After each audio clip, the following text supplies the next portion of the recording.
Bonjour à tous et à toutes, bonjour, bonsoir. Nouvelle vidéo qui va aborder le sujet de la solitude. Et je l'emploie avec le sourire. Pourquoi ce sujet me tient à cœur aujourd'hui et je désire en parler? Parce qu'il n'y a pas plus... il n'y a pas plus bénédiction que d'être seul. La solitude, c'est un terme que, au sens propre du terme, c'est un lieu de désert. Okay, le désert, c'est le néant, c'est le bas. Qu'est-ce qui se passe? Peu importe le plan qui est touché dans notre vie, c'est-à-dire une solitude, peut-être un néant professionnel, peut-être un néant affectif, un néant familial, une solitude qui se présente à soi. Alors, je vais parler de mon expérience, de mon vécu, de ce que j'ai pu expérimenter. La solitude, en fait, pour moi, ça a été au moment même, sur le moment présent, un regarde-toi. Il n'y a plus personne autour. Un retour, en fait, de connaissance de soi.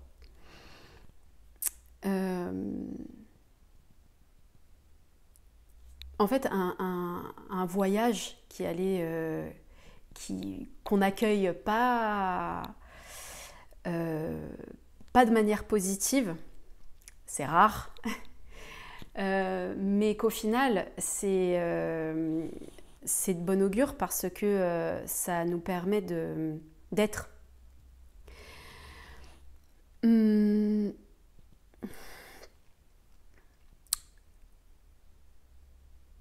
Il y a encore une fois, cette spiritualité qui est à la mode et ce schéma dogmatisé de la solitude, c'est négatif. Et la spiritualité, c'est positif. Ouais, mais la spiritualité avec la solitude, ça va de pair aussi. Parce que solitude, ça veut dire se reconnecter. Ça veut dire rentrer dans son humanité et l'intégrer aussi. Plus on a cette connexion à la spiritualité, plus la solitude et la connaissance de soi se présentent et effectivement l'ancrage peut se sentir. L'ancrage, l'humain, les pieds sur terre, les pieds sur terre sont là en fait, on va dire comme ça. La connaissance de soi, ça implique ce voyage désertique. Donc ça implique à écouter son âme. Son âme, c'est le cœur. Moi, je ne vais pas rentrer dans c'est pas le but de la vidéo. Je ne vais pas rentrer dans ce schéma, dans ce délire de dire oui, psychologiquement, il faut guérir ses blessures, mais moi j'ai vécu des traumas, mais moi si, mais moi ça, mais moi l'autre. Ouais, mais en fait au final, ça tourne en rond. En fait, l'idée, c'est de faire chute, stop à son mental. Vous allez comprendre pourquoi je parle du mental maintenant, alors que je parlais de la solitude et justement de cette bénédiction, de cette richesse. Donc qu'est-ce que je disais? Ouais, par rapport à l'expérience de je me sens seule, donc du coup c'est parce que j'ai pas assez bien travaillé sur moi, parce que je n'ai pas fait de développement personnel, bêtise. Pour moi, bêtise. Désolée, j'ai touché le micro. Ça a dû faire un bruit. Pour moi, bêtise parce que la psychologie et la spiritualité et le développement personnel, ça ne va pas ensemble. Et on veut nous faire croire que si. C'est pas parce que tout le monde fait comme ça que c'est la vérité. Je vous assure que quand on rentre dans la spiritualité et donc spirit, dans son âme, dans son esprit, dans son intégralité divine, tout se casse la binette. Que ce soit nos relations, que ce soit... Il y a une solitude qui arrive, il y a un... Pam, il y a un désert qui s'installe, vraiment qui se présente à soi. Parce que justement, l'âme va prendre sa place. Et donc cette solitude, comment je vais pouvoir l'amener, c'est de reconnaître justement son divin, Dieu, en soi. De dire que la solitude, de conscientiser cela, c'est s'aimer. C'est de reconnaître l'amour pour soi. Tu ne peux pas rentrer dans la spiritualité et ne pas expérimenter la solitude. Si ça se propose à toi, c'est que justement, remercie. Une solitude, enfin la solitude, le fait d'être seul, on est bien moins seul que si on avait été entouré. On est beaucoup plus en mode radar pour soi et en mode discernement pour l'extérieur. Ça active son intuition, la solitude. Ça active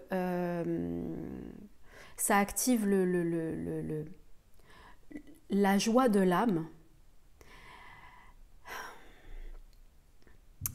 Mais ça demande du temps. Ça demande du temps pas pour tout le monde, mais pour chacun son rythme. Mais dites-vous bien que la solitude n'est pas négative. Ça n'a pas un aspect négatif. Bien au contraire, ça permet une communication à soi de manière très profonde. Et je voulais faire cette vidéo en parlant de cela parce que que ce soit dans mon entourage, que ce soit sur un terrain professionnel, que ce soit sur... la solitude, quand elle se présente, on va ramener ça à la plupart, à mentaliser cette solitude et à la rejeter, vraiment à la refouler, à se refouler soi-même, à se dire c'est de ma faute, ou parce que j'ai pas assez guéri, ou parce que l'autre, ça c'est encore pire. Mais en fait, désolée si j'ai bugué, mais en fait, non, il faut l'accueillir en fait. Il serait souhaitable de l'accueillir, parce que si elle vient, c'est parce que l'âme, elle veut être écoutée, être entendue. Et je peux vous assurer que quand on s'écoute et quand on se sociabilise avec soi-même, on devient beaucoup plus sociable avec les autres. Je m'explique, c'est un peu bizarre ce que je viens de dire. Tu peux très bien être entouré. T'as ton conjoint, t'as tes amis, t'as ta famille, mais t'as pas toi. T'as pas ton essence.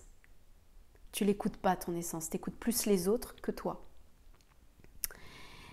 Et au moment où ça se présente, parce que tu sais qu'il y a quelque chose qui va pas, tu connais pas ça. Donc c'est l'inconnu en fait, la solitude, c'est l'inconnu. Et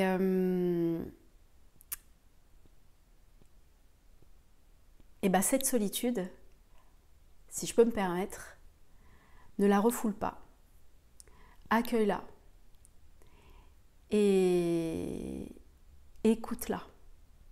écoute cette solitude. S'il y a besoin, te mets pas de pression. S'il y a besoin d'avoir un temps de « Ok, je me pose, j'ai pas envie, je suis en colère, j'ai envie de pleurer, je suis fatiguée, j'ai envie de dormir. » Ok. Et puis à un moment donné, ça va se réveiller. Mais à aucun moment, et je le dis, l'aide peut te permettre d'être. L'aide, c'est toi-même qui le fait, qui l'active, qui l'a fait, cette aide. J'ai envie de parler de tout ce qui est antidépresseurs, psychothérapie, etc. Oui, il y a des gens qui ont besoin, effectivement, on ne va pas rentrer dans des cases parce que sinon ça va faire débat, mais la facilité de la société, c'est « Ok, mon gamin ou ma gamine ou moi, je suis dépressif, je suis dépressive et je vais me mettre sous antidépresseur parce que justement, j'ai besoin de cette étiquette, parce que je refoule justement cette solitude, parce que j'ai été rejetée de la société. »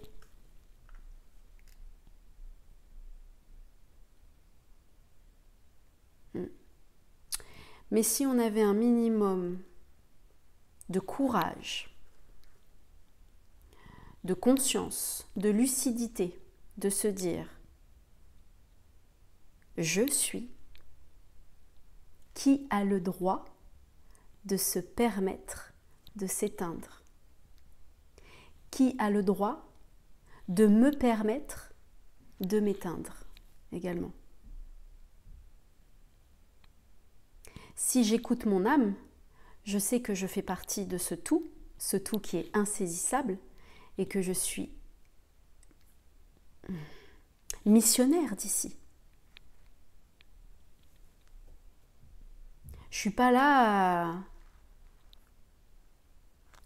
comment je pourrais dire?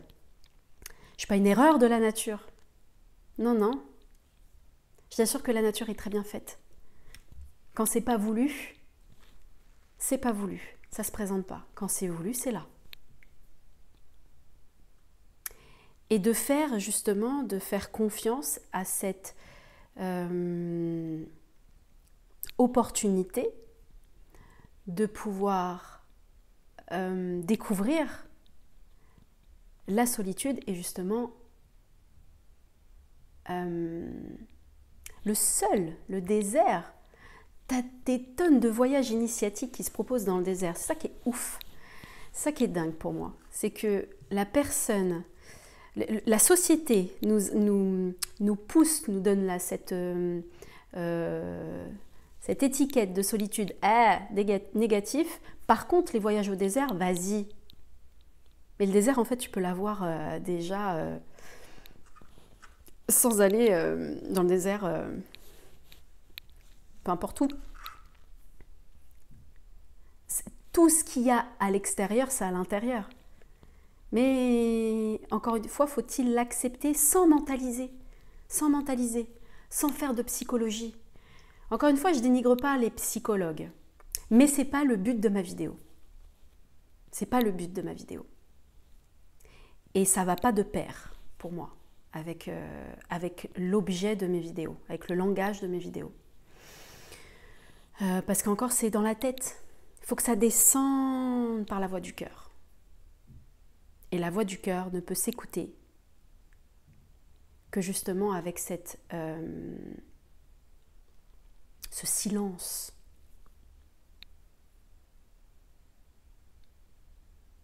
Qu'est-ce qui te fait vibrer?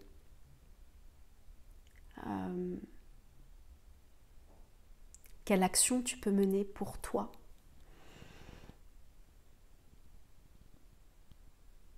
Pour toi, qui va forcément être entendable, reçu par l'autre. C'est indéniable. Peut-être pas par tout le monde. Mais voilà, c'était l'objet de cette vidéo, de pouvoir accueillir le désert qui se propose à toi, sans mentaliser. C'est une armure qui se forge pour pouvoir activer ton intuition. C'est une armure pour se voir, je cherche le mot, encore une fois, pour s'imposer aussi, mais s'imposer dans le sens divin, pour être encore plus humain en fait. Il y a quelque chose aussi que j'avais envie de discuter dans cette vidéo, c'est t'as des personnes qui vont parler de transcendance. Je me sens en transe quand je danse, le sport c'est la vie. Je prends un exemple qui fait écho là pour moi à l'heure où je vous parle. Ok, le sport ça peut être un échappatoire. Ça peut être un moyen de pouvoir refouler aussi. Ok, j'ai pas envie d'être seule. Bah, en fait, je vais me reconnecter au sport et me défier. D'accord. Mais t'écoutes pas encore. T'écoutes pas forcément. Le sport, c'est un défouloir. Je parle en connaissance de cause parce que je suis sportive et le sport est bénéfique pour la libération de pensée. Libérer les pensées. Donc c'est un échappatoire, je dirais que c'est la première en fait, pour libérer les pensées et accueillir ce silence qui peut se proposer par la suite. Et pourquoi je parle de ça? Parce que parfois j'entends, je me sens en transe, il y a la transcendance qui arrive quand je fais du sport. Non.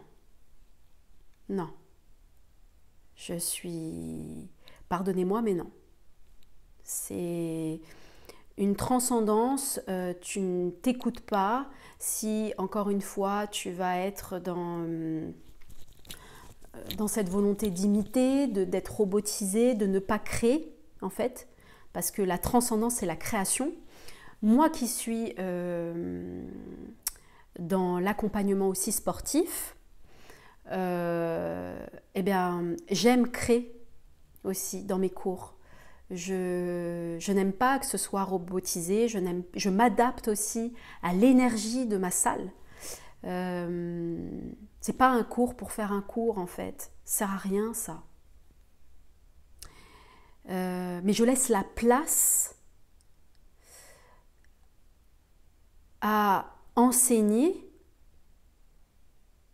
mais à également écouter ce que l'autre a besoin d'entendre. Mais il a du taf à faire de son côté aussi, il a du boulot.